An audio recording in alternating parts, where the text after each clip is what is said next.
185milessouth.com. Smash that Patreon button.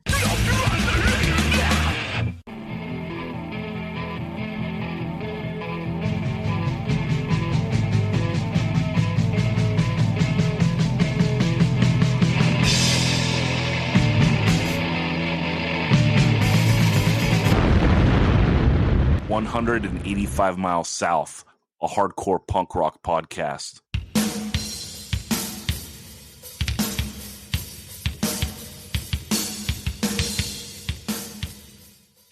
What's up, everyone? This week on the pod, we are talking hardcore, helping out. You know him, you love him. It is the best dressed band on the pod. It is Daniel Sant. What's up, Dan? What's up? I'm just an addict, addicted to music. Maybe it's a habit. I gotta use it. Also helping out, it is Ben Merlis, a.k.a. Ben Edge, a.k.a. Bedge. What's up, Ben? I'm only 43, but my mind is old. Yeah, I know that one. Hey, so a few weeks ago, we asked you guys for questions, and we got a bunch. So we're going to dig into those this week. These are always fun. I think you guys are going to like it, and we're just going to dive right in. We did not prep this. I just pulled them off the Instagram, out of the email, and out of the DMs and the Facebook, and chucked them in into a spreadsheet here, and we're ready to go. So let's see. First question. It was briefly mentioned on a recent Patreon episode that Dan is hung like a stack of tuna cans. Any truth to that? Just call me StarKist, baby. All right. Okay, moving on briefly from that awkwardness. Someone asked, what is your favorite favorite showcase theater, and favorite chain reaction show? Let's do Shea Cafe first. Ben, you got one? Shea Fest 2000, maybe one. It was Fields of Fire played, and I want to say 18 Visions also played, which is really strange that my band played with that band, but like 20 other bands played too, and it was great, and a lot of people were there. Yeah, I think whatever show we played when Ryan wore that thong was pretty epic. And then also, that night the Fields of Fire played Skate Punks twice. That was a killer night for a reason. Dan, you got a favorite Shea show? Yeah. I think it was pretty incredible when Unbroken came back and played the Che. Also, Sick of It All at the Che. Pretty amazing. OMDB last show. Loved that as well. But probably Unbroken, where Dave puked and then it started like almost a full lard-ass Stand By Me puke-a-thon, or at least with me. I was just gagging in the corner, like about to throw up. So, but Unbroken absolutely killed it. When you said OMDB, when you got to OMD, I thought Orchestral Maneuvers in the Dark played fucking Shea Cafe. I can't wait to hear this story. And then you said B, and I'm like, oh yeah, of course. They wish they did. We're so arrogant. We choose our own shows. What a fucking dick move. Okay, favorite showcase theater show, Ben.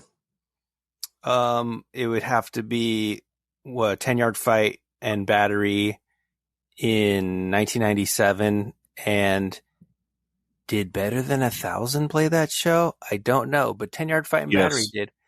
Okay. Yeah, Better Than 1,000 played too, I think. Because I remember they opened with, like, what's the one good song on that record? You Gotta Live to Die. Yeah. And it was like, fuck yeah. And then every other song's like, But, dude, I think that's mine too. And it goes back to like what we were talking about before, like showcases, like the proving ground. It's like the main event. It's like the finals, like, because I felt like that tour, we saw that show in several spots, and like they were all like the warm up, because it's like, I think we saw it at the Pickle Patch. The Pickle Patch? Yeah. And then maybe saw it in San Diego as well. And then it was like, okay, now we're going to the big show. We're going to the showcase where like we got a stage dive, but like you're all worried about getting rejected or not and shit. It's just like it's the big leagues, and you got to do it even though you're scared. It's like we got to get up and fucking go for it, And I got some dives in. You said there was another venue. It was Che, Showcase, and what was the question? The third one? The third one that we'll talk about is, well, first we have to ask Daniel his favorite showcase show. Sorry. That's all right. I'm gonna say California Takeover. Earth Crisis set in particular. It just was the most, and I was younger too, so it was a lot more inspiring at the time, you know. But it there was just such a vibe in the air. It was dangerous. There was all sorts of people all over the West Coast there, and some even from the East Coast.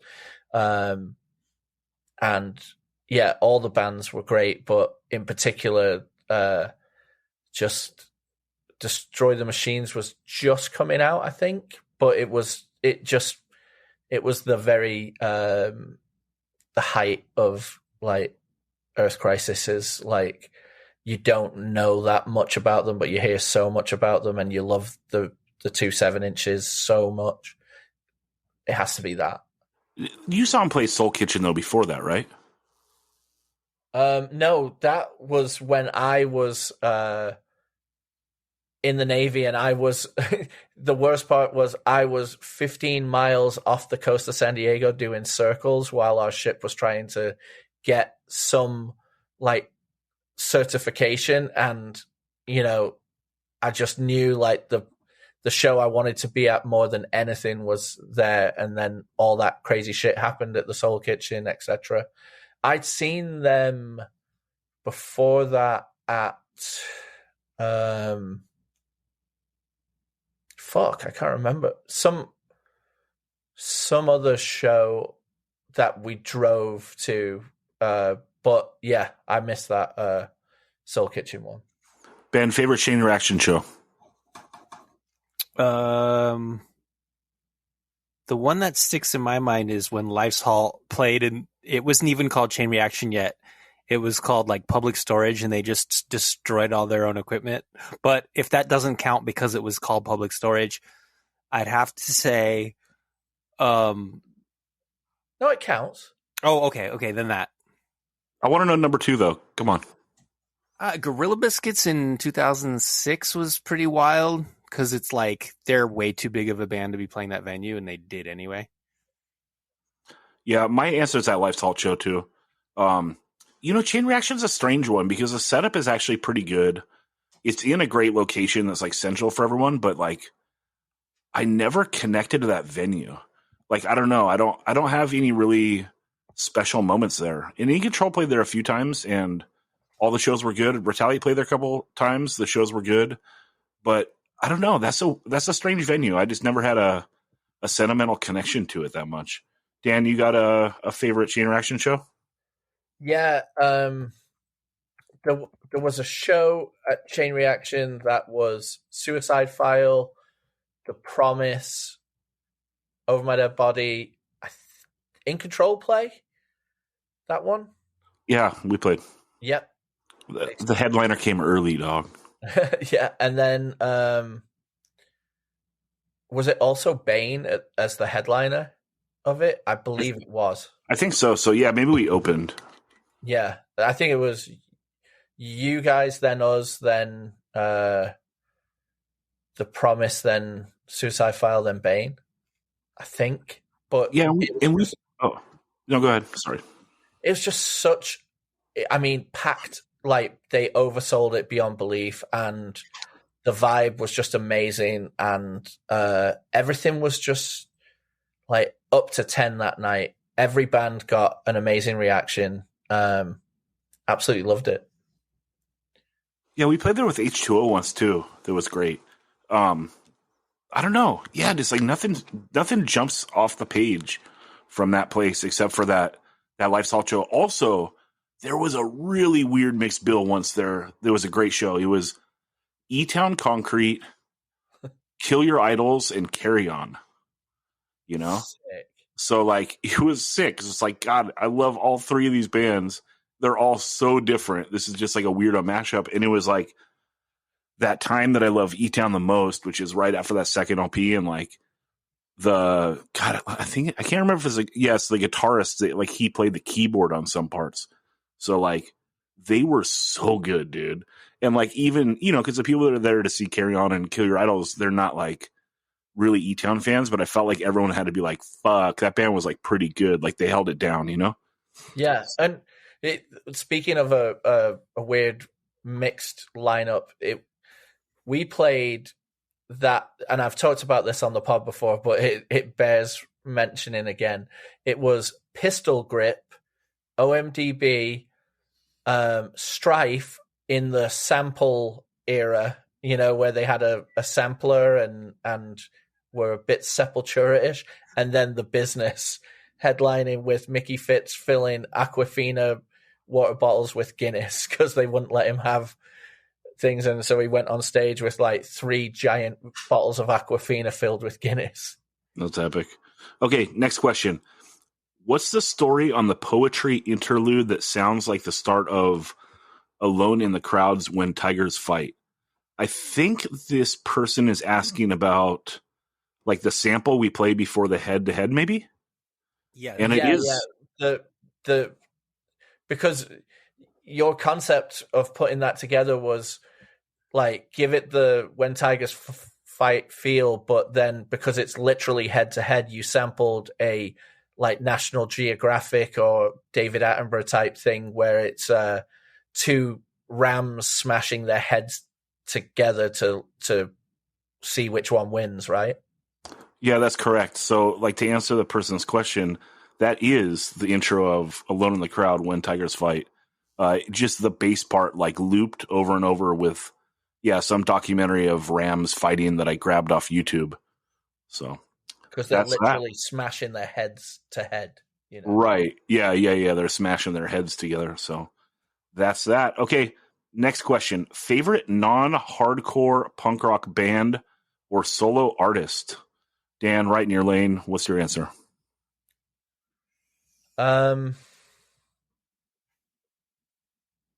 It's very hard to get everything down to think. I'm gonna go one band, one solo artist. One band and one solo artist. Okay. Band, I'm gonna say Stone Roses, and solo artist, I'm gonna say This Is Just Today. This all could change tomorrow, both of these answers, but I'm gonna say Nas. Mine would be favorite band Iron Maiden and favorite solo artist Tom Waits. Ben, what's you? I'm gonna go Beatles, David Bowie, which is like such a fucking like norm standard ass. But it's like, hey, sometimes when, you know, a band sells 100 million records, it's because they're really good. Like they deserve it. Like justice served, like properly rated. And I think the Beatles and David Bowie fall into that category of like, they sold a lot of records because they're fucking amazing. Yeah, like try and pick that discography apart and show where's the lie in that response, you know? Yeah. Did you either of you watch the Get Back 6-hour It was actually documentary? It was actually almost 8 hours, and yes, I watched all of it over the course of 3 nights. Yeah, I watched the first 2 over the course of 2 nights, and then I wanted to savor the rest. So I self-imposed 2 weeks to then enjoy because I knew the final episode was going to be the best too. So I waited on that. But it's just so awesome to see them just interacting as a band at practice, you know? This is the Beatles or David Bowie? It's the Beatles. The Beatles. And the best episode's the last one because Lennon gets shot? Oh. No, I'm asking. No, it's 1969. They're recording the Let It Be album. And then they're playing on the rooftop at the end. But like, they basically hate each other, and they see the writing on the wall. Like they're in the process of breaking up, and like some of them, like George Harrison quits. Like the whole thing's being filmed, and George Harrison quits on camera, and then rejoins the band several days later. And like no one ever saw this footage until last month. Like it's weird. It's almost like and everyone knows the history. It's like the most documented band ever. So you know the story, but then to actually see it happen, my friend Keith Hartel describes it as like being inside of a dream. Like I dreamt this and now I'm actually seeing the dream on a TV screen. Yeah, this stuff's been reported in a million books, and there was like a cleaned up version of this footage that was released as a small documentary in the past. But this is like he got access to every bit of tape and was able to really give it. It's very slow and very plodding because it's like you're in the room with them, but it still has a semblance of story and moving along with it. I found it to be really watchable. I gotta say, I agree with the Beatles, and I hate the Beatles. Okay, Ben, is there a 1.75? This is a Rob Moran question. Speaking of hating the Beatles, because Rob Moran hates the Beatles too. Actually, I don't even know if you could say hates the Beatles because he refuses to listen to them. So maybe he would like them if he gave their music a shot. 1.75. No, there's a genre between punk and hardcore called 1.5. But the cool thing about that term 1.5 that you hate so much, Zach, is that you can use it as a sliding scale and say, this band's in between, but they lean closer to hardcore. So they're more of a 1.75. And you can jokingly say that, and your friend will know what you're talking about. In fact, like a day before he asked that question, Rob, that is, I sent the Chemical X, like a Chemical X YouTube video to my 1.5 writing partner, Daniel Weitzman, and he responded. I'm like, dude, 1.5 is alive in Lodi, New Jersey. And he goes, they're more like 1.75. And it's like, obviously, if you understand the term, then you can laugh about that. But I would not break out bands that fall between 1.5 and hardcore and call them all 1.75 as a rule. So yes, we follow Rob. Yes. No, but yes. The answer is it works in both directions. The answer is no and yes. You could say that like Adolescence Blue Album is a 1.5 album, but I Hate Children is like a 1.75 song. Or, well, I'd say like Word Attack, like yeah. My opinion would be if Ben can make up 1.5, you can make up 1.75. It's a Kinsey scale, man. All right. All right. Let's see. This guy. Okay, he's talking about a podcast from a couple weeks ago, and he said that was so cool that you guys interviewed Inside Out for the Revelation Records pod. Question for Inside Out: if you ever do a follow up, he wants to know how do you keep that whammy bar glued on? That's a wild question. Okay, I have the phone number. Let's give him a quick call. Here we go. Are they all hanging out together?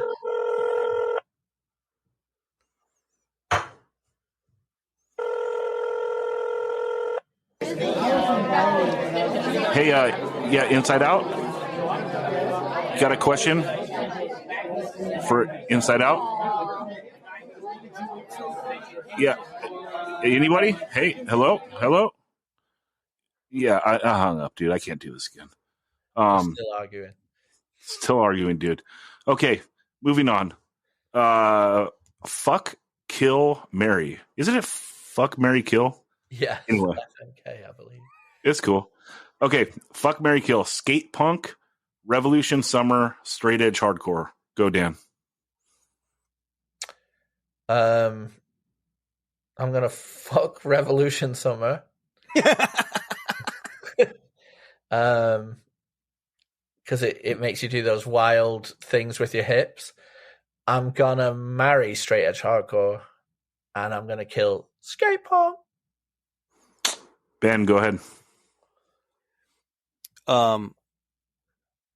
Sometimes people use the term skate punk to mean like wallet chain fart rock epithet, and sometimes they mean it to be like JFA and like whatever McRad and the faction. So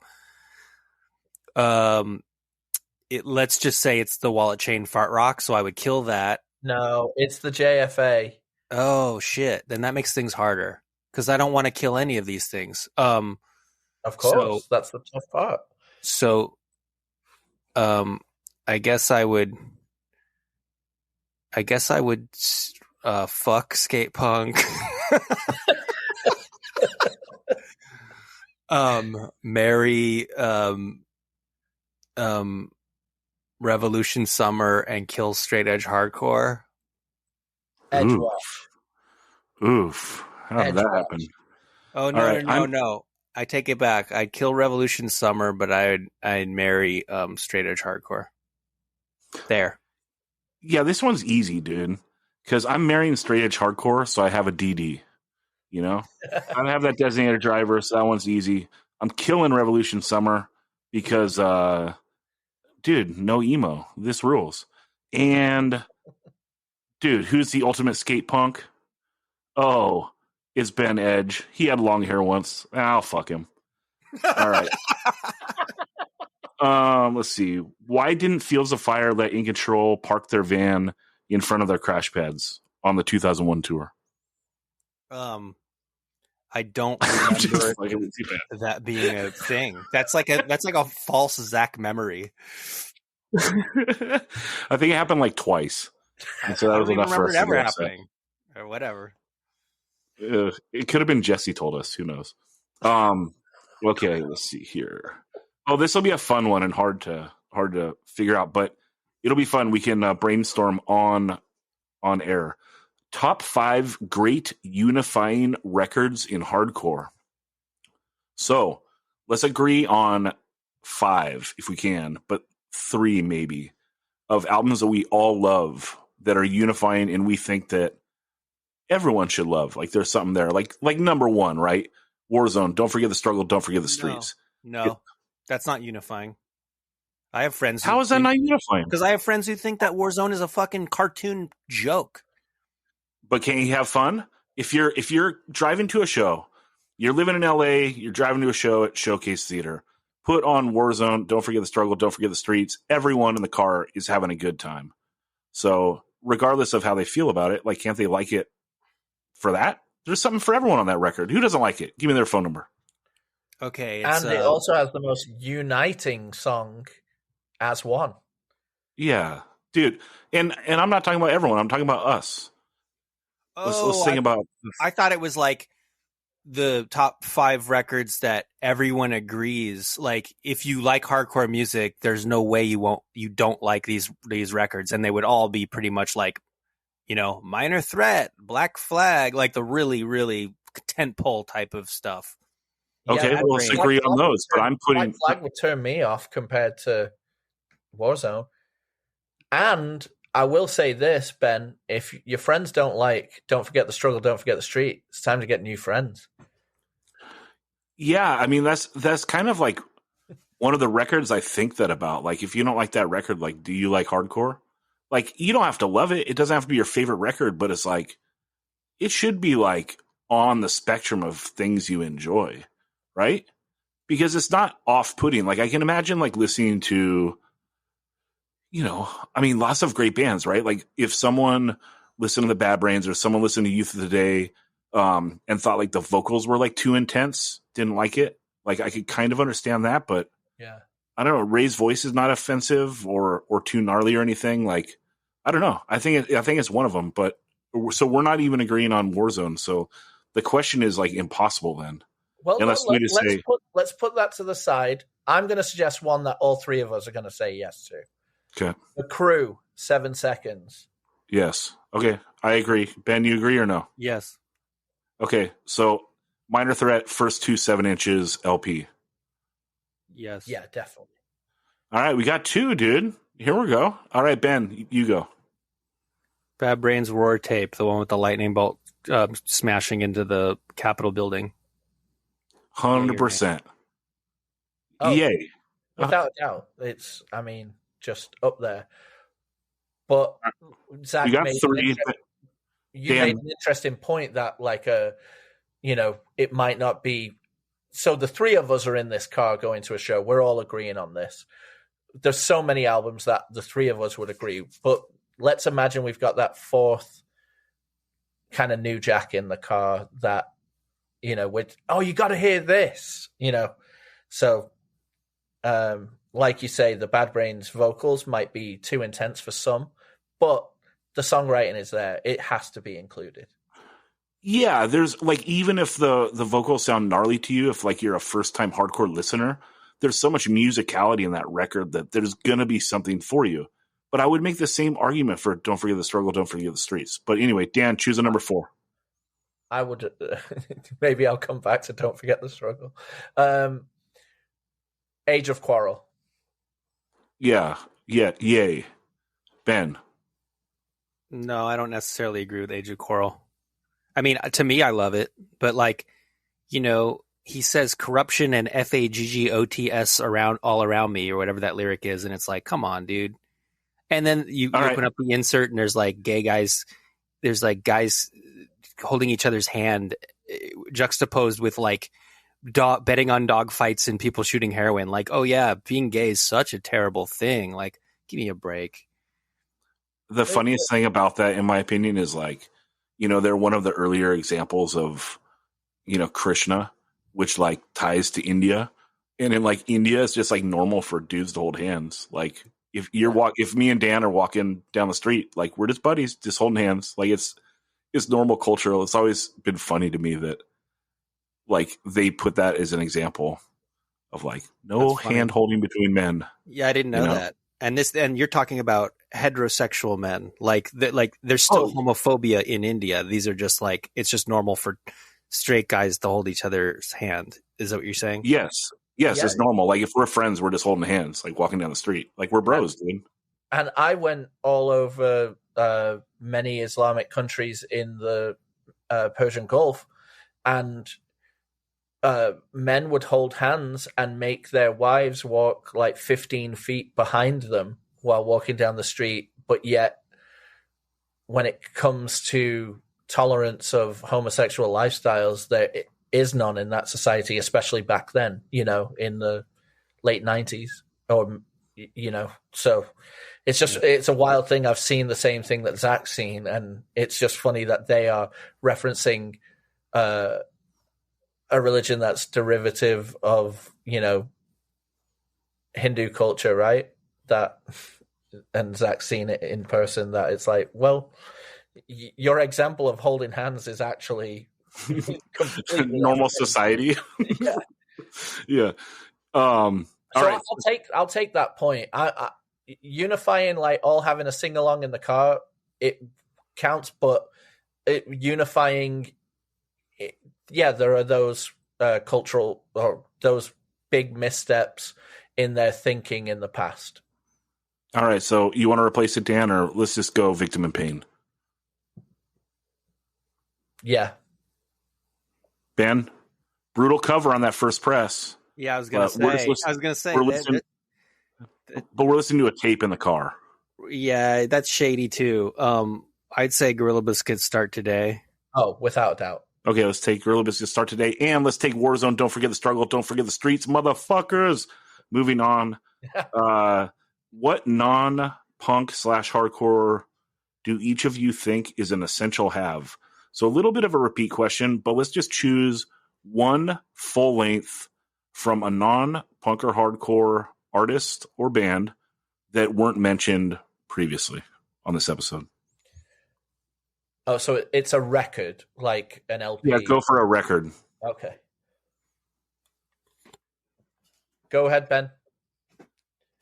I'm going to grab the record that I'm thinking of just so I can have the track list in front of me. Oh, wait, no, I have a computer in front of me. I can look it up on Discogs. God, I'm thinking old school here. Hey. But my answer is Axis Bold as Love by the Jimi Hendrix Experience, which came out in 1967. And Bold as Love, the title track, is the last song on the album. And it just has this crazy part where the whole song ends, and then there's this flanged out drum solo. Did I mention that in our Turnstile episode? And then it just goes, wow. And it goes into this crazy freak out part, and the whole album ends that way. But like, it just takes you on a trip, man. Cause it starts out really wacky and then it ends really wild. And then there are all these great songs in between. And it's the first album, which came out the same year Are You Experienced, has probably more recognizable songs on it.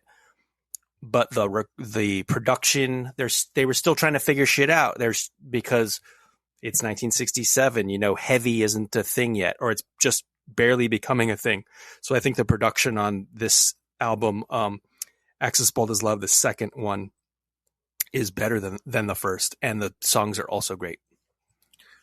I'm going to put that head to head with the first Santana record and see how it holds up at the campfire. So we'll see. I'm going to take Nauseomatic, and it's my favorite MC ever, and first record. It's great. It's like a perfect record, and it's interesting. There's so much to go into with it that, like, while it might be the greatest thing ever, it's also like the start of what kind of like ruins the stuff that a lot of us like, like pulling in multiple producers on all the different tracks and so forth. Like, if he would have, I just wish in the rest of his career, like, he did one cohesive album with like a single producer, which he does later with Kanye, but it's way too late and it's not good. And Kanye's also got a team of producers farming his beats at this point as well. Right. What's your favorite song off of Illmatic? Oh, Ain't Hard to Tell, probably. Me too. Yeah. So good. It's so good. I love that remix too off when Illmatic XX, like the 20th anniversary, came out with the Ain't Hard to Tell remix as one of the extra tracks. I did enjoy that as well. Dan, what's your album? I'm gonna go Oasis, definitely, maybe. As far as debut albums go, this is a top tier one that is just filled with amazing songwriting, innocent swagger. They already believe their own hype, but before they believed everything the press was saying about them as well. There's just something about, we always talk about debut albums having the ability that the band has been working on something for some time, and then the sophomore album is hurried out. Well, the sophomore album did quite well as well, but definitely maybe starts out with Rock and Roll Star. I think it's one of the greatest opening tracks of any LP ever. It's got like 5 singles deep on it. Liam singing is just unbelievable. And my favorite track on it is a very, my favorite track's probably Slide Away, but lately I've been listening to Columbia over and over again, and I've been DJing it a lot too, because it's about one of the only Oasis songs that you can actually get a dance floor going with, because their tempo is just not quick enough when you're DJing stuff like that. All right. So we got a bunch of One's Gotta Goes, or a few of them at least. So let me hit that music.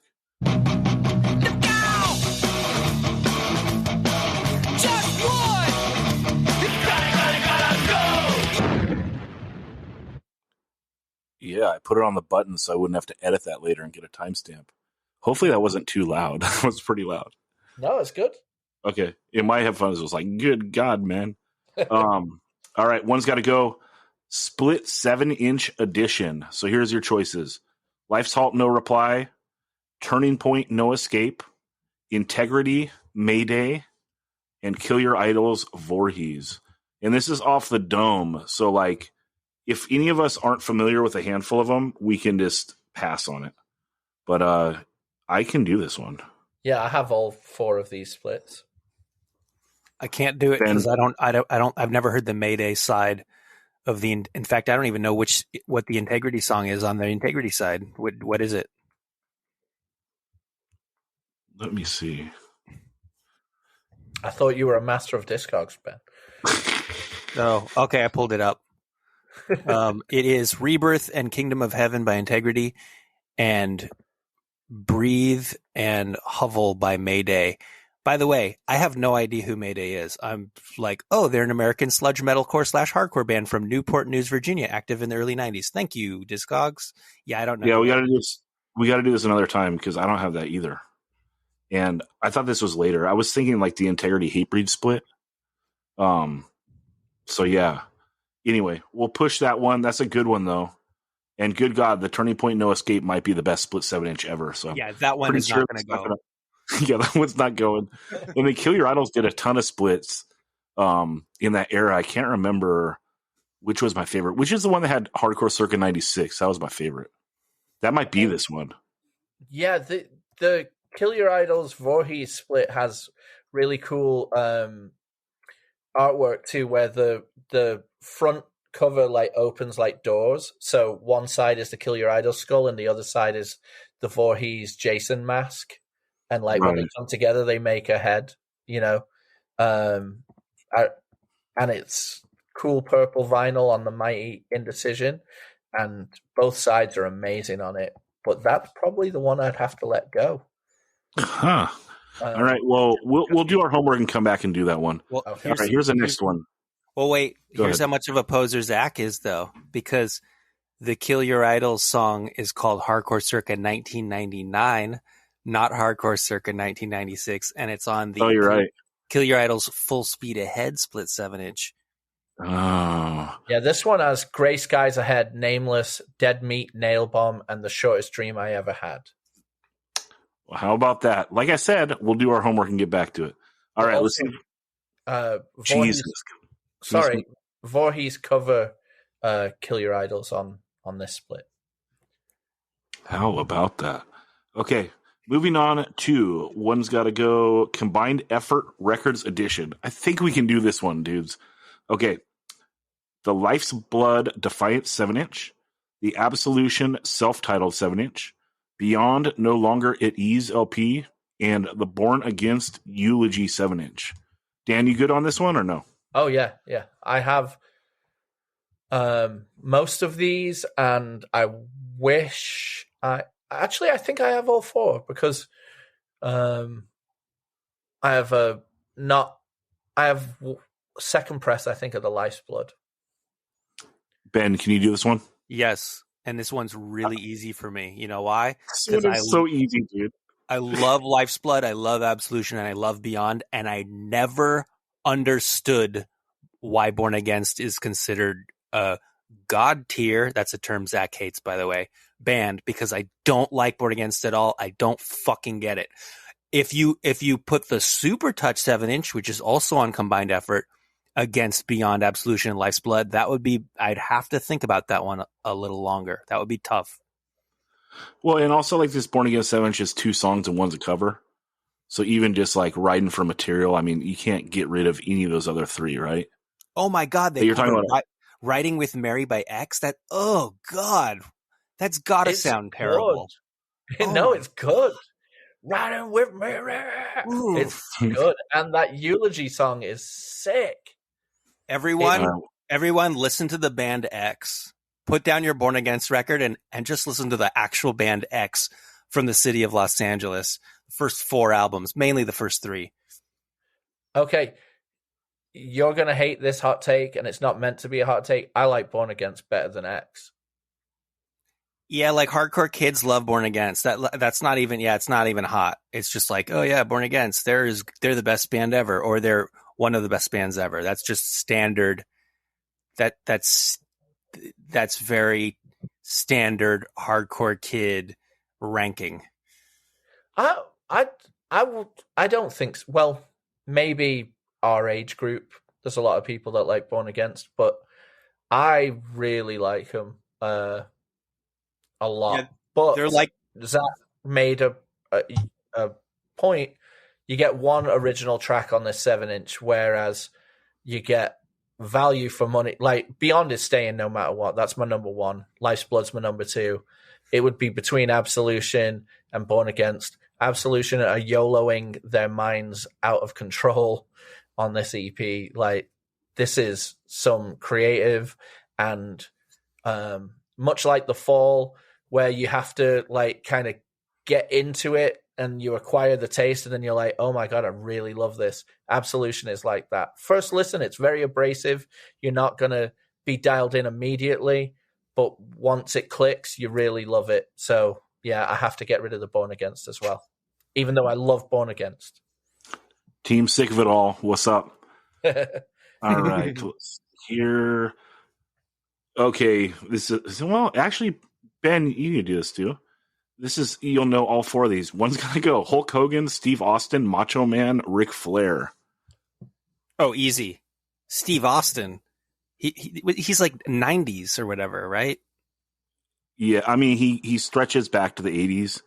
Came up in Texas, then went to WCW, and then went to WWF in like the mid 90s. But yeah, like Macho Man, Ric Flair, Hulk Hogan, it's like three of the best of the 80s. Like, come on. Yeah. Dan, what's your take? Oh.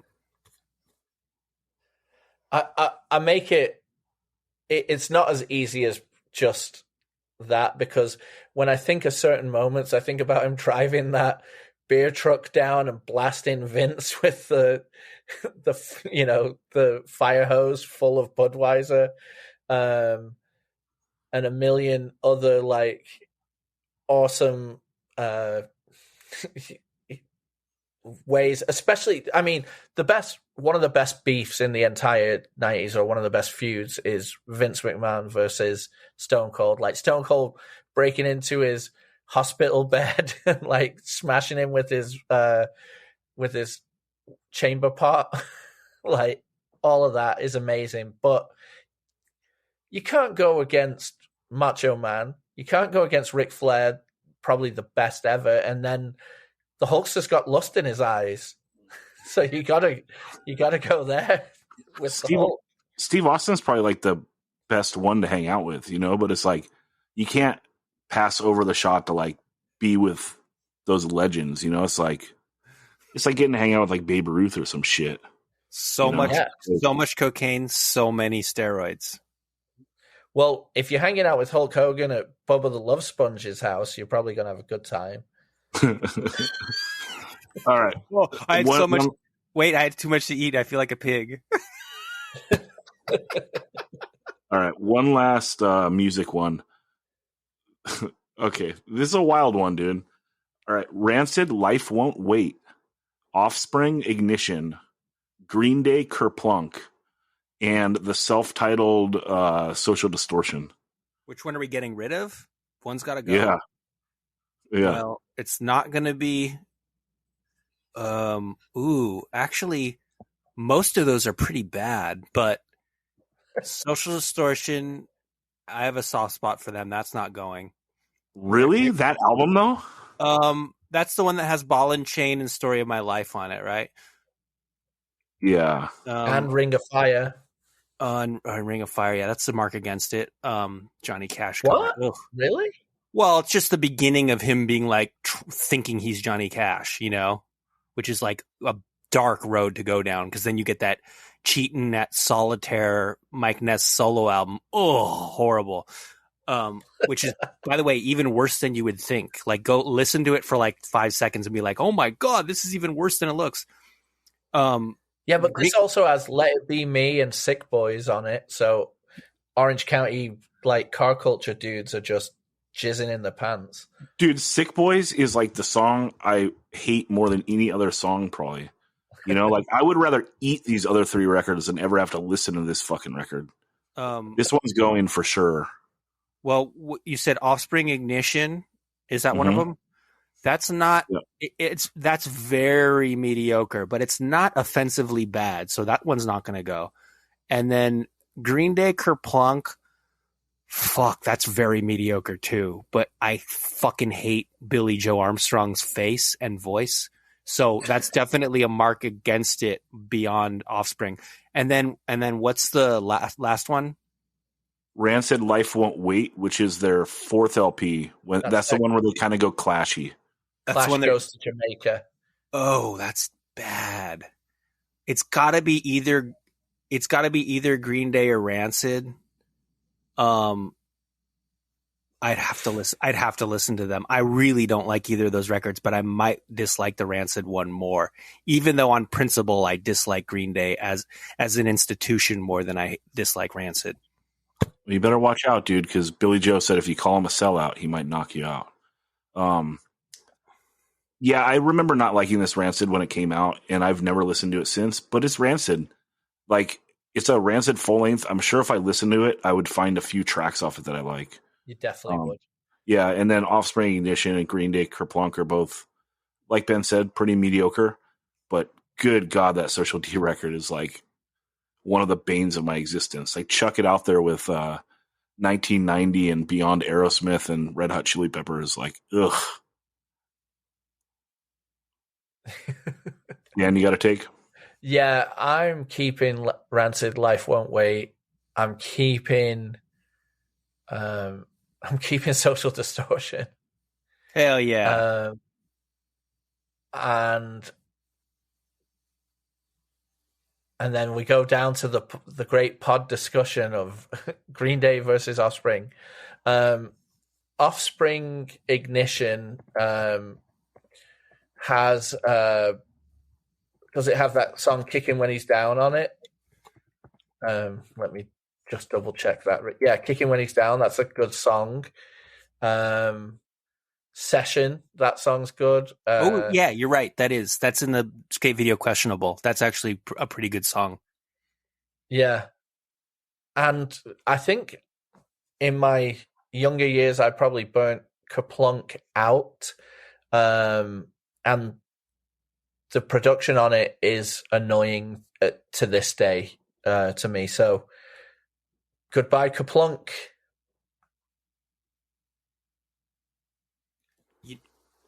We're just watching it get chucked into the ocean. That was the pause. I used to like that Christy Rhodes song. Yeah, me too. We used to cover it in Swindle. Oh, shame. This is the only album of these four that I own is the Social Distortion one, Zach. Yeah. Well, I love you in spite of your faults, Ben. Ben, you're a sick boy. Yep. Okay. Let's see. Zach, you mentioned Charman had your favorite track on the Nardcore for Life album. Do you have a favorite track from the original Nardcore album? And what about Localism? My favorite track from the original Nardcore album would probably be Ill Repute, It's Not Gonna Happen to Me, or Scared Straight, Skate to Live, which is nice because they're back to back. But also, like, those three RKL songs are great, and then the False Confession, Feline, and then also Dr. No Circle of Fear are great, but they both appear on records from those bands, like on their main records, so we probably shouldn't count them. The low-key song that I love on this record of a band that never did anything else that made it to vinyl at least is that AFU song, High on the Hog. I love that song. As far as Localism, no-brainer. It's Clenched Fists, the song Reflections, and just right behind it is Burning Dog Mumbles. Hearing Joe get down like that, he's got flow, dude. Don't fuck with episode 1 because he'll fuck with you. So, what does AFU stand for? God, we should have Joe on the pod. He would be able to tell you, right? But if I had to guess, AFU, all fucked up, maybe. Yeah, that's a good guess. Yeah. Okay, Bedge. Why haven't you told Zach that Dez hits the same note as Ron Reyes on Depression? It's on Everything Went Black. That's probably because I always say, I really like when Chavo goes, Depression's got a hold on me. But apparently Dez does it too. So why haven't you checked me, Ben? Because I wasn't aware of that. I mean, I've heard all those versions of all those songs a million times, but when you were describing that one part of that one song that you like, it didn't register my brain that, oh yeah, Dez does that too. So, sorry. Whoever asked that is basically just saying, Ben, you're a poser. That's fine. Ben is definitely not a poser. He also asked if Pops could say the best punk soundtrack on a skate video. And this is my fault. I feel this question too late. Sent Pops a text after midnight his time. So Pops, apologize if you didn't have your ringer off. Blame me, not this listener. And this fool also said, Retaliate is the best, and you know it, dude. You know this. Come on. Respect. His question for Pops is best song in a skate video or skate video with the best soundtrack? Yeah. Best punk soundtrack specifically. You want to field it, Ben? Nah, I feel like Pops would have this one much more dialed than me. Because let's remember next time we have Pops on, we'll just ask him as a one-off. Yeah, I know there's songs in that I know are in skate videos that are very good, but as far here's my answer. 1991 Santa Cruz Skateboards Troops of Tomorrow is the name of the skate video, and it's all like early 80s old school punk, like Circle Jerks, Germs, that kind of stuff. And then it's also early 90s, like Peg Boy. They have a song called Superstar in there from the first album, and that's how I discovered the band Peg Boy. Les Thugs from France has a song called Suspended Time, which is incredible, and it's the only Les Thugs song I like, and it's so good. It's like, how could this band have like 10 albums and they only have one great song or one good song? And the Digits, who of course Offspring cover, but not that song. It's a different song. They cover Mr. DNA by Devo, and that's on that soundtrack. It's just like every fucking song is just punk and really good. And it's called Troops of Tomorrow, named after, of course, the Vibrators song that the Exploited cover. Whoa, I didn't know that was Exploited covering Vibrators. Hey, I pose harder than anyone. What's up, people? Yeah, well, also we got to give a shout out to that Mike Vallely fight video when it's all Indecision soundtrack and In Control's the intro. What's up? Okay. I remember the 8th Street videos being chock-a-block with great punk jams as well. They're those Taylor Steele surf videos from the early 90s that had 6 soundtracks of all the Epitaph stuff, but then they'd always like toss in like, it's like Noise for Name, Bad Religion, and Sprung Monkey. It's like, you know? All right, let's see. Why did I listen to you guys for an hour talking about Green Day and the Offspring on a hardcore podcast? Yes, just because you love us, dude. You know, and we love you too, right? Dan, you want to field that one? Yeah, because 185 miles south, a hardcore punk rock podcast. Yeah, I mean, and I'd been pushing to do that episode for a while, and it kept getting pushed back and pushed back. I just think it's such an important moment, and it's something that like I lived through, that I wanted to hear it broken down from all angles, because it is fascinating, like punk entering like the mainstream lexicon and then like never going away again.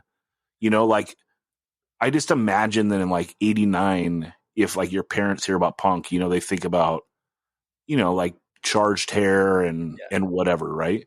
You know, and it just becomes a lexicon, and it's like now, you know, your mom might hear a Green Day song on the radio and be like, well, that's nice, you know? Yeah, and also the great thing is the juxtaposition that no hardcore band really took roots, do you know? In that same lexicon, like these punk bands with lots of melody and stuff broke through, and lots of other things came up, but no hardcore band like reached mass appeal. Right, but there is like, so I get into punk like right before that happens, right? So maybe I get into Bad Religion like a year before punk explodes, sometime in junior high, right? Yeah. And inevitably, like all the bands I like those Fat Records bands, they get all that popularity based off, you know, punk exploding, right? So you can go to a show and there's 300 kids for No Use for a Name and so forth. And so I get into going to shows like that. And then eventually I get into hardcore. So like maybe in a weird roundabout way, like Green Day and Offspring exploding is the reason why I find hardcore, because there's something I do for a couple years, like before I discover that there's something else that I love even more, you know? Absolutely. And your story is not singular, you know, 1 million people discovered hardcore through that pathway, you know, going through the Warped Tour route and then going to an actual hardcore show and be like, wow, this is different. I feel different. I feel this is real.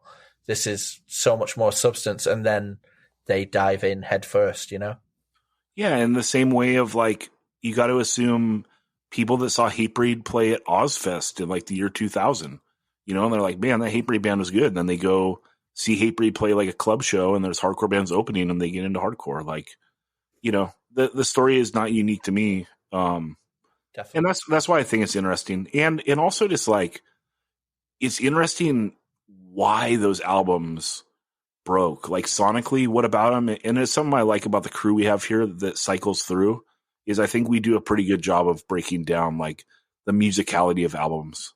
So that was a really fun thing to do. But hey, we talk a lot of wild niche hardcore, so I think you get your fix as well. And also those bands are very connected to our universe. I mean, Green Day was a Gilman band on Lookout Records, and Offspring was a band that basically wanted to be TSOL on Nemesis Records. It's not like they were just like, Good Charlotte, like posers that came out of nowhere and then ended up selling 10 million records. It was like, they were like from our scenes. Like I saw both those bands before those records came out because they were playing with bands I wanted to see. Like they were completely inside of that scene.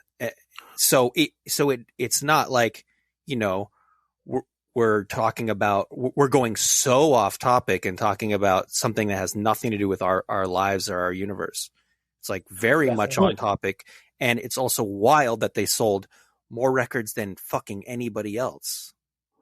Yeah. And also like Offspring to me is such an interesting band in the way that like late 80s California non-straight edge punk, like those bands that it's just kind of like this weird vortex.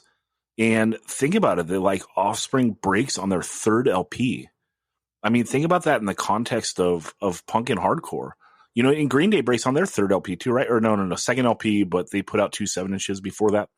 So same, like the third LP worth of material, I guess.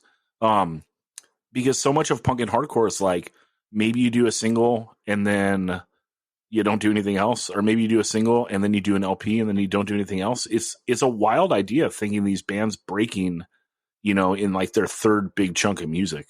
It's wild. Yeah, it is the third proper Green Day LP, because 39 Smooth is a freestanding LP that then got combined with Slappy Hours, which was an EP. So yes, 39 Smooth, first album, Kerplunk, second album, Dookie, third album. So yeah, both bands break on their third LP, and they wait it out. Like if these bands had broken up a year earlier, they would have missed the window, Yeah, and by all accounts, like Offspring off the first album is like playing to 30 people, so like they really like they hung in there. It's really cool. I hope that we get someone from Offspring at some point, because what an interesting story. Like I think it's fascinating. And shout out to the God. Shout out to the God Noodles. Shout out Smelly. Shout out to Squirrel from Billionsgate, and shout out Johnny Condom. What's up, fool? Okay. Favorite individual go in all of hardcore. Dan, you got one? Yeah. A few weeks back, Ben brought it up. My favorite go is the side-by-side. Go, go, go, go till the day you die. Which one, though? Yeah, number 3. I'm gonna collectively put them all, but also on the Wide Awake 7-inch, there's an epic go, but it's even outshined by Wall of Death. The call for the Wall of Death is even cooler. But yeah, my favorite go is on Side by Side. My favorite go is on that second At the Gate song from that LP, but that's not hardcore. So I don't know. This question, I would have to do my homework, and I'm not prepared. Ben, you got a favorite go? My favorite go is after the intro on the song Love Song by The Damned on Machine Gun Etiquette, where it's all, ladies and gentlemen, how do? And there's this like really slow, like epic rock and roll intro, and then the music dies down, and then it's all. Then you hear the bass going, and then it's. I think it's Dave Vanian going go, and then right after that, everyone else yells go, like just behind him. It's like a delay, like a wave. It's like go go. That is the shit. And I know you're like, but that's not hardcore. But like, that's the reason hardcore sounds the way it does. Is that bass intro, that fast bass intro going into the guy yelling go and fucking raging punk. Yeah, that's a good one. That's a really good one. Right on. Okay, favorite live albums. And they did not specify punk and hardcore, but are there any good punk and hardcore live albums? Agnostic Front live at CB's. Yep, that's a good one. Any others? California Takeover, kinda. Ugh. No. That Nemesis CD? I'm just kidding now. Oh yeah, like we talked about that on chat today, Ben. Those 3 Nemesis 7-inches are so cool because like those shows are all pretty epic and like got documented, right? So like, God, I gotta pull up the third one, but so the Live at the Country Club one is so neat because it documents like that time that like Bad Religion is playing the country club all the time and Instead is playing there, and Instead is like killing them in merch sales. And so it's like it puts Instead on the map, and also it gets Instead on Epitaph, right? The other one is like the Slapshot. What is it? Like Slapshot, No for an Answer, Pushed Aside. Yeah. And who else? The Whiskey.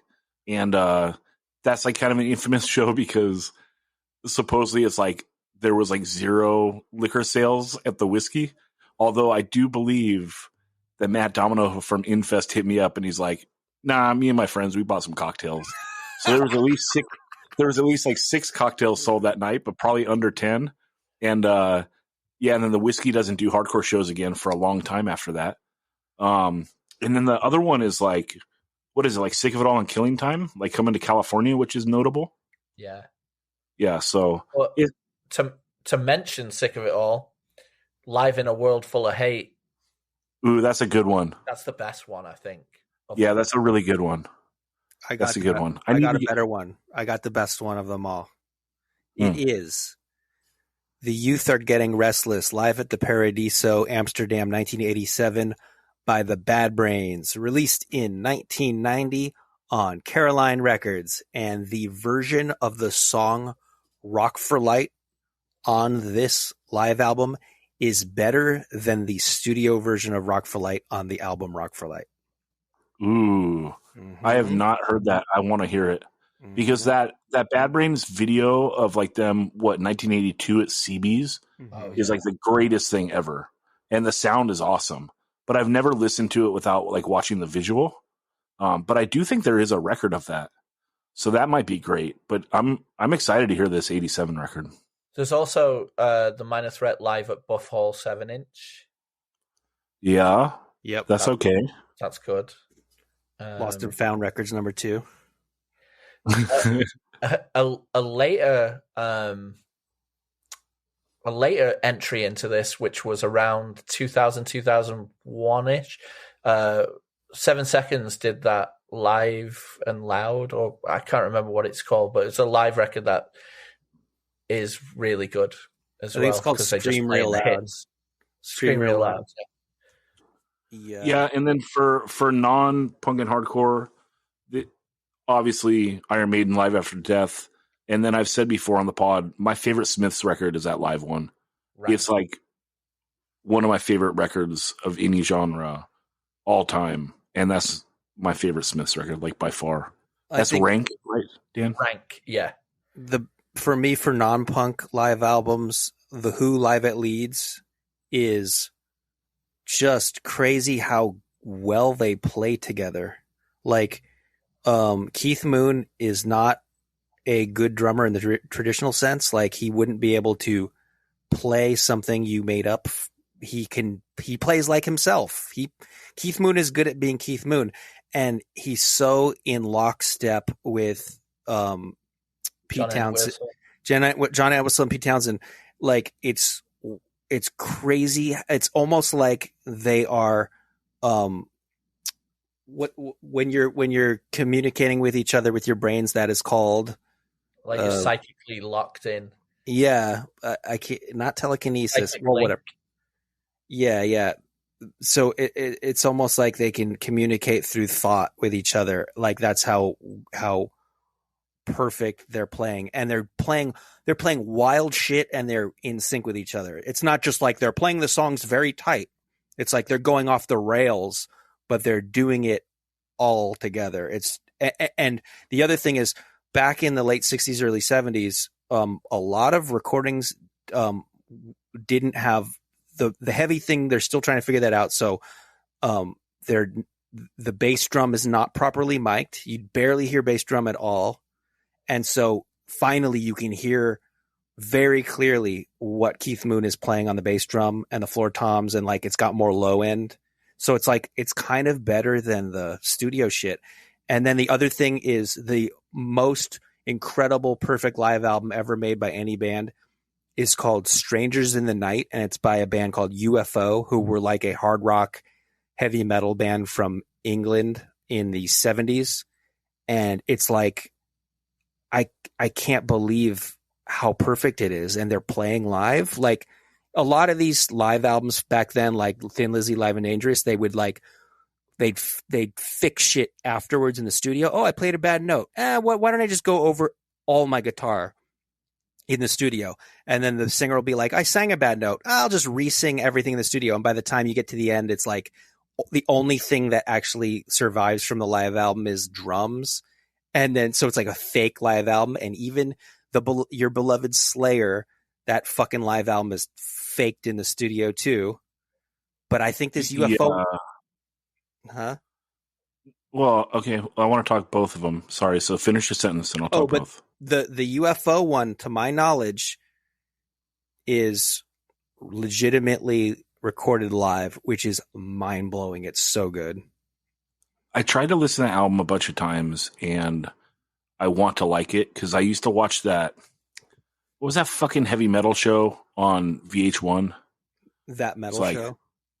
That metal show, right? Yeah. And one of those guys he would always claim that was his favorite album of all time. So I was like, fuck it. It's a $5 used record. I bought it. I listened to it. And like, I was just like, grab me, dude. Grab me. And it never did. So maybe I'll get into that the year after I get into Husker Du. As far as the I love that. as far as the Slayer, the Decade of Aggression, it's so good just because like I can't stand the production on Hella Waits. So you get like Hella Waits with like a non-reverby recording, which is great. And then I also got to tell the story that I've told a bunch of times on the pod, but I think we told it early on the pod. So Ryan Fredette had that record, which is like a double CD. It's like 2 hours long. And he used to hate guitar solos so much that he actually like took the time to go from CD and dub it down to tape. But every time there was a guitar solo, he would hit pause on the record on the tape.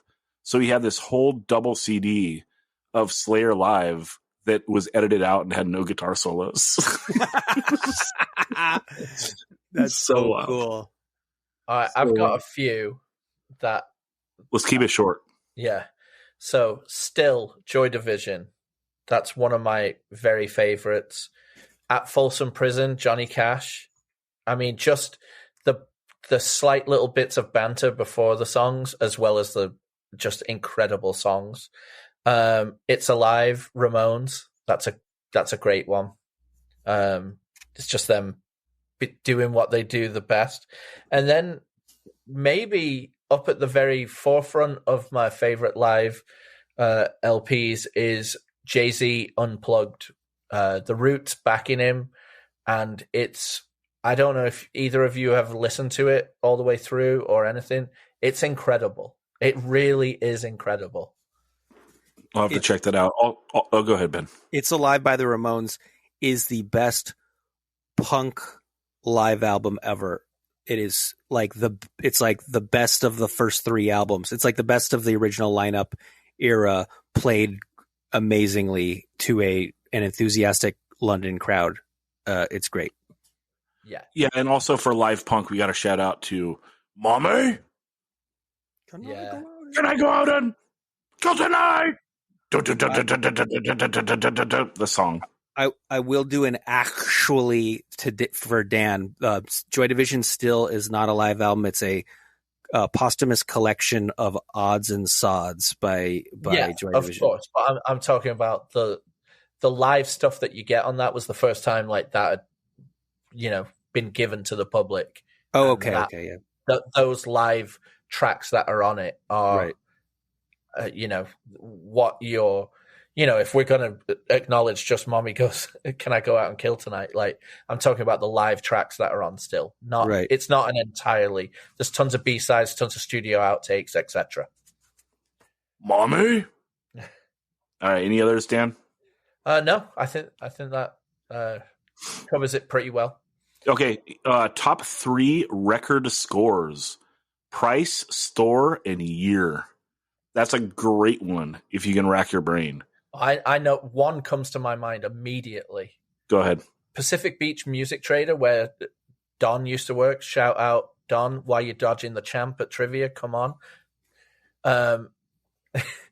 I went in there, was looking through the 7-inch bin, 49 cents, side-by-side, first press. This is probably 1996 or 97, so it's not that, but 49 cents. Complete first press with the G.I. Joe trade list and everything inside it. Absolutely perfect condition. 49 cents side by side.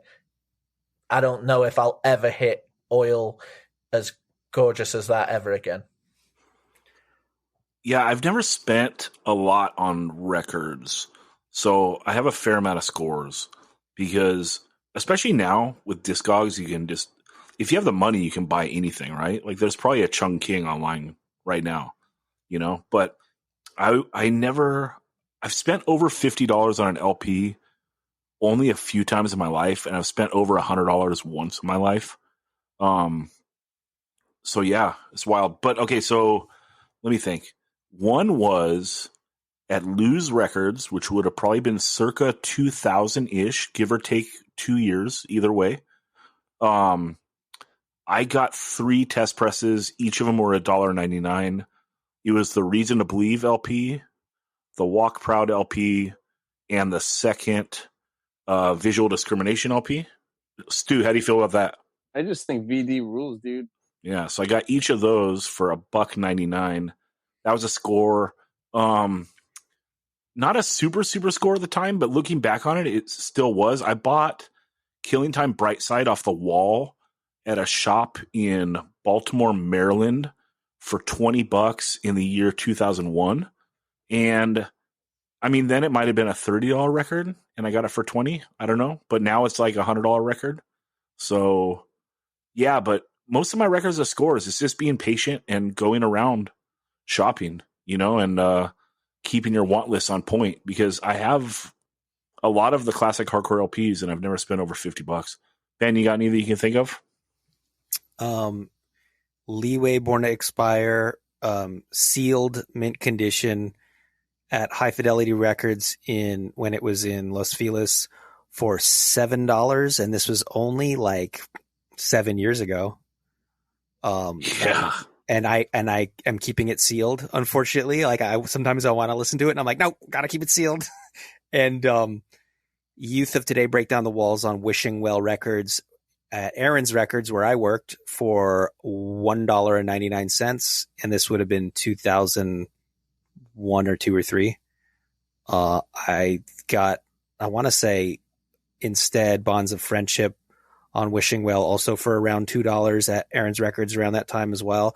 I mean, this was like, my friend pricing it kind of on the low side to be a homie, but not like, I don't think he was like, let's rob the store by pricing this rare record way too low. It was more like, I don't really know what this is worth and you're a nice guy, so fuck it. And the funny thing is, it's the same guy who priced the Leeway records so many years later. It's the same guy. Shout out Stanley Swinger. LA Amoeba, I got a French test press of Stone Roses Fool's Gold for $50. $50 is, a pricey record, but shit, first press major label shit is coming out at like close to that just for regular like LPs these days, and to get a test press of one of my favorite bands ever for, like a major label test press, that I thought that was a phenomenal score. Yeah, beat up Bonds of Friendship right now on Discogs is $35 for a good plus. Yeah, and that was a $5 bin record for a long time, surprisingly. Yeah, I definitely did not spend over $15 on that record, and I bought it in the 90s. So yeah, that was a great question, especially like asking where and the year. Did Ben name himself Ben Edge? No. Mike Fight named me Ben Edge. He's now known as Mike Mowry. So this was when I was in college. I was Ben X before that. And I didn't even name myself Ben X. My friend Eric Delvoye named me Ben X. So you can't give yourself a nickname. That's against the nickname cardinal rule, right? Okay, T-Bone. And then we in control named Ben Edge Bedge. Just as shortening the two, And then my mom's boyfriend took that and then somehow turned it into Wedge. So he calls me Wedge. Antilles? Don't let any of the roughnecks down in Newport Beach hear you called that, Ben. They're gonna be like, "What? We're the Wedge boys." All right. How do you define chugga chugga hardcore, and who did it best? Ben, let's go to you. When the guitar goes chugga chugga, it's chugga chugga hardcore.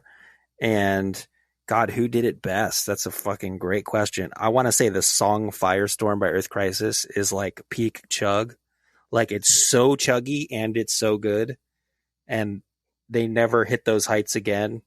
And yeah, I'm going to leave it at that. I think that there's another riff on that 7-inch. I can't remember if it's on that. Yeah, it is. There's a riff on that 7-inch that goes. I think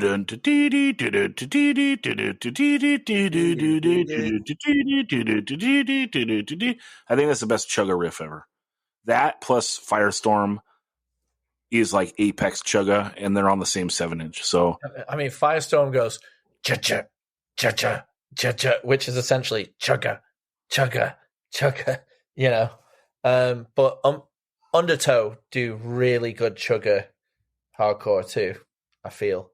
Yeah, and they do it in a way where, like, Earth Crisis, you would definitely say it's like heavy metal, and Undertow do it in a way where it's still like pretty in the pocket hardcore. Yeah. It's 90s hardcore, but it's like I don't know, I can never like make the call to ever call Undertow like even dipping its toes in metal, really, even though they do the chug stuff. Ben, go ahead. I was gonna say, because Undertow have fast parts. They have the chuggy parts and the fast parts. And they're made in they're created in the image of Inside, the great Inside Out. Yeah, but I think but Hatebreed does too, right? And they're definitely like metal.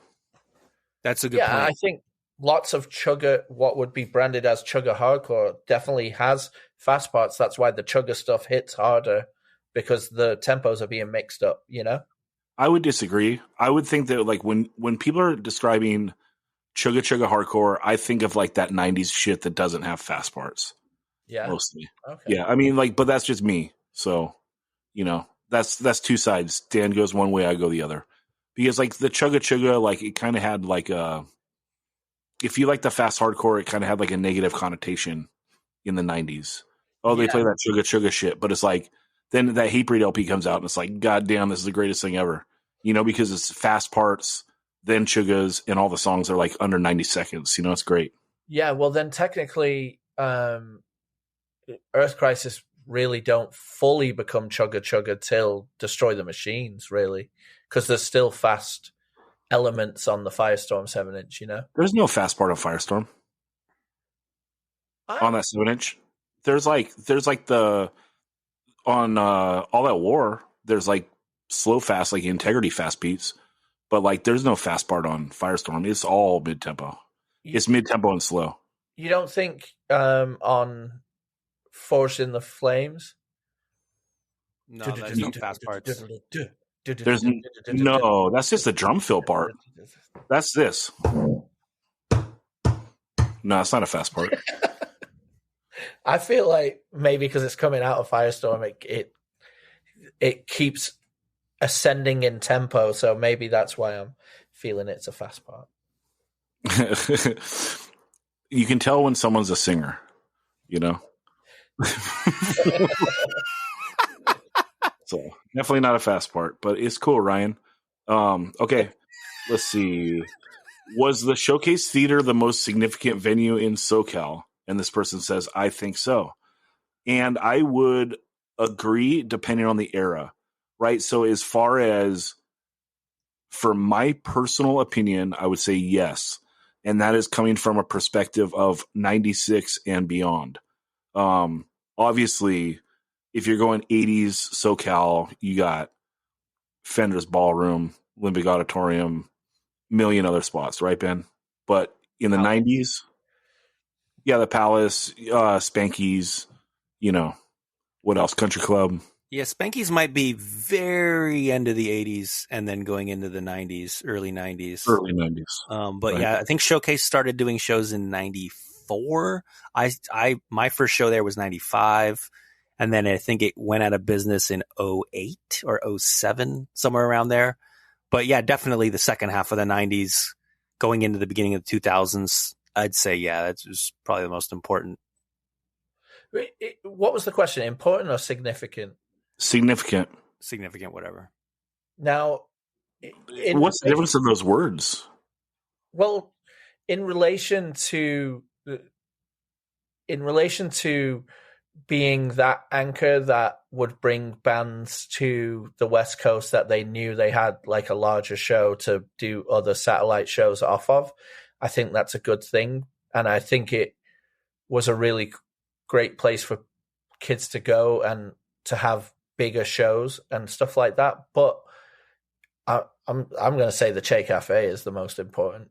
Like it went all the way through and kept going, and it gives you more than just a venue. There's like a community, there's space to share ideas and lots of other things.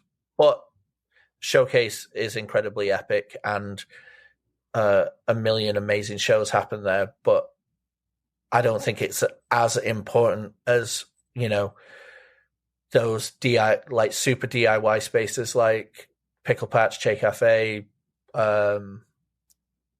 PCH, where the real absolute beating heart of hardcore was able to exist in those spaces where it was a little tiny bit commodified at the Showcase. I still just feel like the Showcase is like the main event, you know, and we talked about it before on like, you know, favorite show of the Showcase. Like a lot of those tours come through, like, right. Like Floor Punch didn't play Showcase. So I guess that's a bad example, but I felt like tours would come through. We'd see them in several spots. And then it was like the Showcase was like the big one, you know, it was like where everyone like kind of like converged on, you know? So yeah, I don't know. That's a good point you make, Dan. Okay. Next question. Deep and philosophical. Do fish sleep? Yeah. I mean, well, let's see what Google says. I mean, it's an answerable question. I think they do. I think they do, because sharks, they have to keep swimming and moving, and they're fish, and they definitely sleep. Okay, here's what Google says.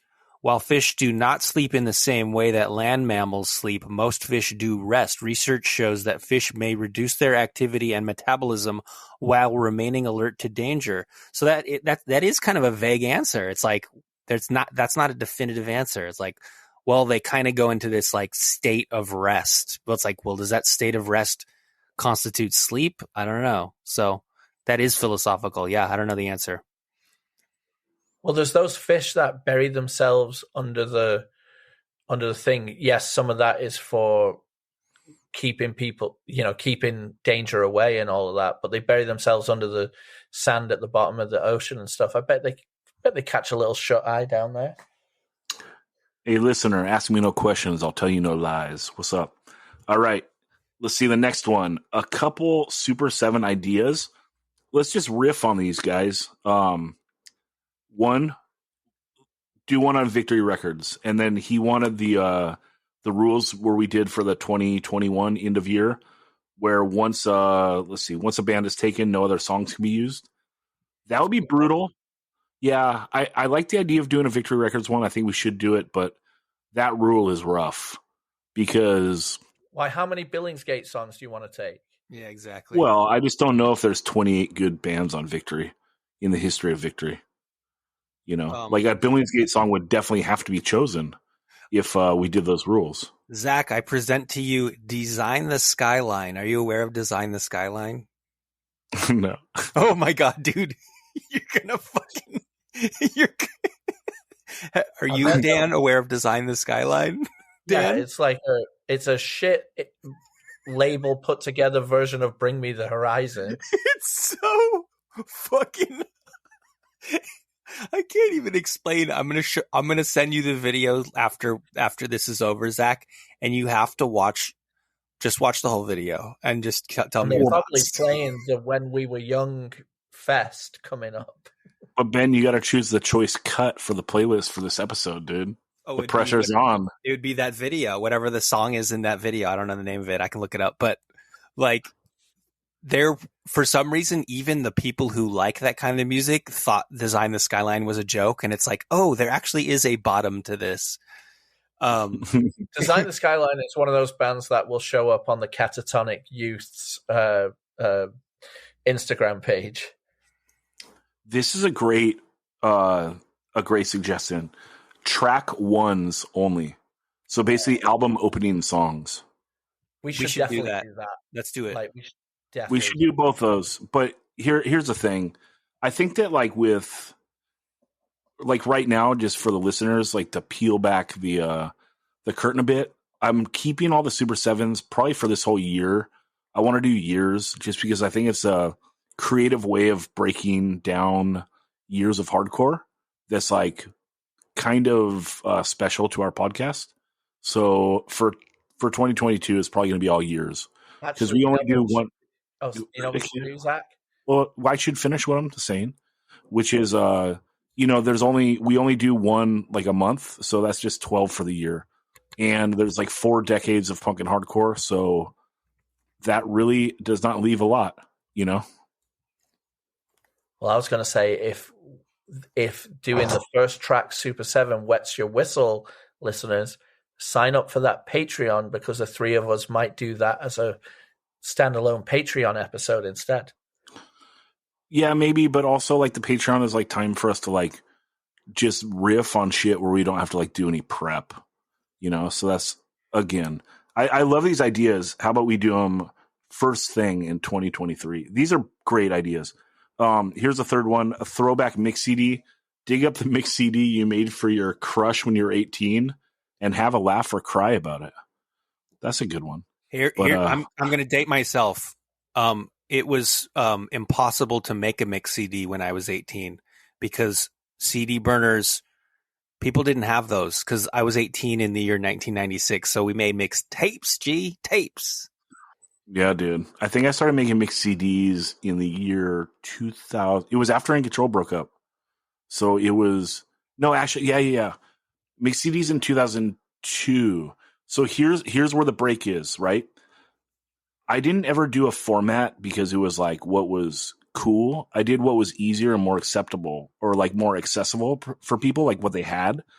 So in 1999, when In Control does our demo, it comes out on tape. In 2002, when Retaliate does our demo, it comes out on CD. So somewhere in that 3-year span, actually the In Control demo came out in October of 99 also. So somewhere between 2000 and 2002, it jumps from dubbing to cassette, dubbing to CD is easier, I think. That's right. Yeah. Okay. So, and yeah, to date me, I would have been, I'm 19 in the year 1999. I definitely took some mixed CDs for, a long distance crush on a Over My Dead Body tour that I'd made a few mixed CDs that I presented in hand with a little wink and a smile on my face. Yeah. All right. Right on. Okay. Last question, dudes. Hey guys, what was one of the most embarrassing or just crappy moments on stage, either as a performer in one of your bands or as a fan? Dan, you got anything? Well, I've got two.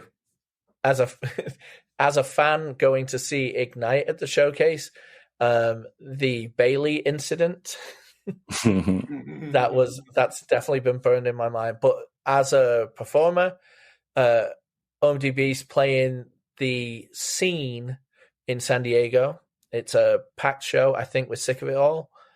I go up and do a jump, and I'm not really watching, but the Scene has a stage that is sort of hexagonal, so it's not just a straight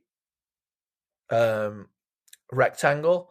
So I jump up, but when I come down, there's no stage there. So I essentially just fly off, like one foot comes down on the very edge of the stage, and I just fall off sideways, and the entire crowd can see it. I've totally just eaten shit so hard, like landed on someone's guitar head off the side of the stage on my ribs, just in pain. And to make it worse, because the mic went flying out of my hands, Rob is now on stage playing bass, but he's got a mic and he's freestyling lyrics about how stupid I look and how did everyone just see me fall off the stage. But he's like singing along to one of our songs, but freestyling lyrics about it to really attract every bit of attention to the fact that I just ate shit.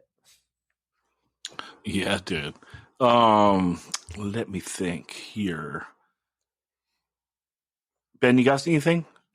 I'm still trying to think. I slipped on some water on the stage at Ojai Women's Club and fell on my ass, and you pointed and laughed at me like Nelson Muntz, the character from The Simpsons. Like you even looked like him. I'm like, oh my God, it's the real life Nelson Muntz. Even though you look more like Nelson Muntz's sidekick. What is the guy's name? Carney? Curly. What is his name? Kearney. Yeah, you look like Kearney, but you act like Nelson Muntz. And then watching a band. This is okay. So No Way Fest in Richmond, Virginia. My band Bad Reaction and another band called Tipper's Gore from Orange County. We fly out together and we do kind of like a Midwest, East Coast, South tour, culminating or so that we can hit that fest, which we're both of our bands are playing. And one of the members of Tipper's Gore is also in this band called Bad Antics, and the other members of Bad Antics fly out just to play that one show, and they're on stage, and the guitar player's guitar string breaks, and he's left-handed, and he's playing a left-handed guitar, and there's just no one else playing the whole weekend who has a left-handed guitar, so he can't borrow anyone else's guitar, so he tries to like replace the string. It takes forever, and then he's so out of tune. Or maybe he can't, maybe he doesn't have a string to replace. Something happens where the rest of the set, they play completely out of tune, and it's so awful. And I feel so bad for them because they flew out just to play that one show, and they just biffed it hard. And then, so those are my two. As far as like playing live, I can't think of anything. Although, like, I bet if you asked Ryan, he could tell you a bunch. That I've embarrassed myself, but I've probably wiped him out of my mind. Generally, I think if you see me play live, you were fucking stoked. You're lucky to be in the room. That's what's up. As far as like a show going experience, I remember a couple, and these are weird. Like, so I remember seeing Ignite once at the San Diego Showcase, and Ignite is playing like that song "In My Time," and like Zoli's passing the mic, and it's like, he sings all quick, like my mind has traveled, my body has put, I've seen the words of man, I've seen the effects of good, or whatever. And then like there's the gang vocals, my time, and he's like passing the mic out. But I'm like such a super fan, and I know all the words that like I'm just singing like the whole fast part. And like I remember like he like looked at me like, you fucking piece of shit. Like just sing my time. Like that's what I was looking for. And I was just like, oh man. I know all the words. It's not really bad. It was a bad mic pass because dude, I don't know if you guys remember this, but like I remember like, when I was a late teen and you go to a show, like you would like really try to get the mic passed to you. And like when you got the mic passed to you, you felt so fucking good. Yeah. And sometimes you go to a show and you're trying to get the mic passed to you the whole time and like you don't get it and you're just like, oh, or like your buddy gets it like 3 times and you're like, oh, So it like feels so good when like a band you love like passes the mic to you. And then like for me to get the mic like during that song, which is one of my favorite songs, and like I could just tell he was like disappointed that I didn't do what he wanted me to do. I was like, oh. Another one was I saw Iron Maiden once at the Forum, and it was like on the floor. So it's like, people just getting buck. And so I pushed my way up to the front. I'm probably like 3 rows in front of Steve Harris. And like, I wore a fucking Dodgers jersey, which is like the worst fucking clothing idea. It's like so heavy. And then like, I was so dehydrated and just like sweating through this thing. And it was like, dude, it was totally like that Anchorman shit. Like milk was a bad choice, like, dude, this jersey was like the worst choice, right? I'm just dying.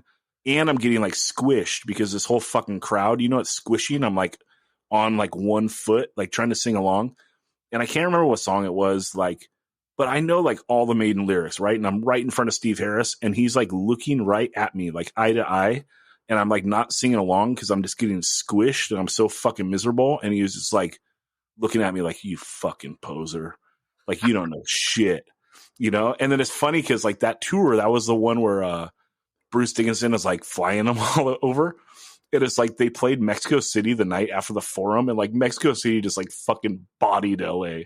Like it was so much more buck, like everyone's singing along and shit. And it's just like, man, I'm getting mushed in like this weak ass crowd. Like fucking Mexico City held it down.